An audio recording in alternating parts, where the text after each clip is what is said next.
Сәлем достар, қайнымның туылған күніне арнап жасаған тортымның рецептімен бөлісемін. Бұл торт соңғы жылдары ең танымал, ең нәзік әрі дәмімен баурап алатын торттардың бірі карамельная девочка тортын бірге жасаймыз. Алдымен бөлме температурасындағы сары майдың үстіне 2 банка при желанияның вареная сгущенкасын қосып, үстіне жұмыртқа қосып, жақсылап миксерлеп аламыз.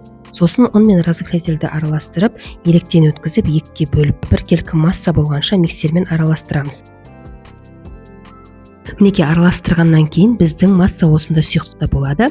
Енді пергаментті алдын ала дайындап аламыз. Менде диаметрі 24 диаметрмен жалпы 7 қорыш пайда болды. Әр қорышқа 2-2,5 ас қасықтан салып, жақсылап тегістеп, біркелкі қылып осылай жайып алыңыз.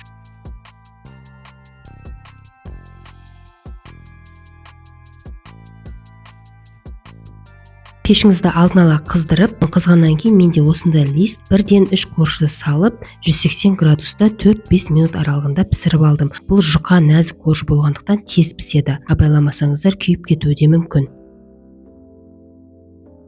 Мінекей пісіруге жібердім. Пісіп шыққан қорыштарымның түрі осындай болды. Өте жұмсақ, нәзік, өте керемет болып шықты қорыштарым. Ал енді кремін жасаймын. Крем үшін маңызды қағида бұл творожный сыр және сливкидің салқын болуы. Жалпы бұл жерде көрсетілген грамм бойынша менде 300-400 грамм творожный сыр қосылу керек, бірақ мен өзімізге болғандықтан 1 килограмм творожный сыр, 100 грамм қант және жарты банка вареная сгущенканы қосып, жақсылап миксерлеп, үстіне жарты литр сливки құйып, тағы да миксерлеп алдым. Нәтижесінде осындай керемет қою, жүректі айнытпайтын күшті болып кремім пайда болды. Алдын ала осындай 4 кондитерский мешокқа бөліп салып алдым барлық кремдерімді. Ал енді мен күткен процесті бірге жасаймыз. Тортты жинау ең күшті ұнататын процестерімнің бірі. Алдымен подложкаға осылай кремді жағып аламыз, біздің қорждарымыз тайып кетпес үшін. Айтпақшы, тортты жинаған кезде әр қорждың бетіне кремді жұқалап жағып, бір-бірінің үстіне қойып отырамыз. Қорждар жұқа болғандықтан олар крем тез сіңіріп алады, сосын жұмсарып кетеді. Жалпы сіздерге айтатын бір лайфхак, карамельная девочка және молочная девочка торттарын түнде жасап қоюларыңызға кеңес бермеймін. Осы туған күнге 2-3 сағат қалғанда жасап, тоңазытқышқа салып қойсаңыздар өте керемет болады. Ал түнде жасасаңыздар, тек қорж болып, кремінің барлығын бұл қорждар тартып алатын болады. Сол кезде кремдер тез сіңіріп, қорждары өте қатты жұмсарып кетеді. Айтпақшы, каналыма тіркелмеген болсаңыз, дәл қазір тіркеліп кетіңізші. Әдеттегідей крем-корж қылып, барлығы менде 7 корж болды. Солардың барлығын осылай жинап, бетін жауып, тоңазытқышқа салдым. Мінекей тоңазытқыштан алып, кольцосынан жақсылап осы шет-шеттерін пышақтың жәрдемімен кесіп, кольцосынан шешіп алатын боламыз.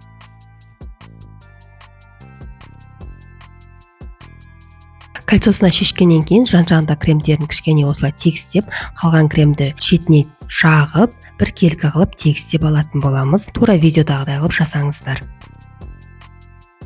Жалпы әйел адамның туған күніне торт жасасаң өте оңай, гүл-пүл қылып әдемілеп украшать етіп шығарасын.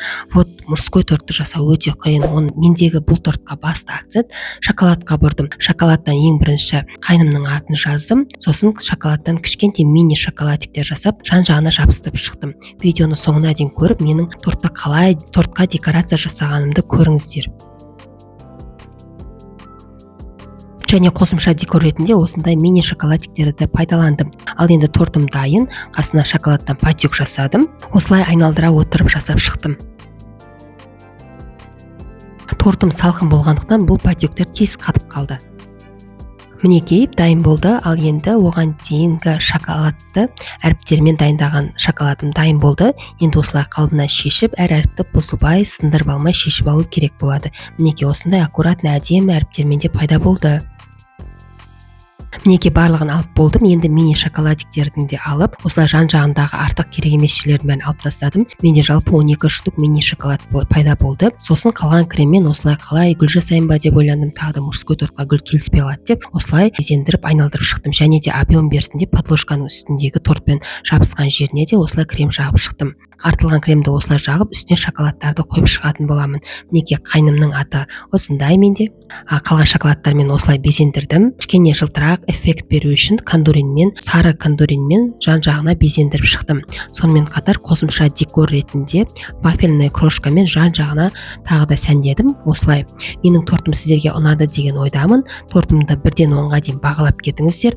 Арнама тіркеліп, қайналарыңызға тура осы рецептпен торт жасап қуантыңыздар. Сіздермен бірге болған Мадина. Тіркелуді ұмытпа.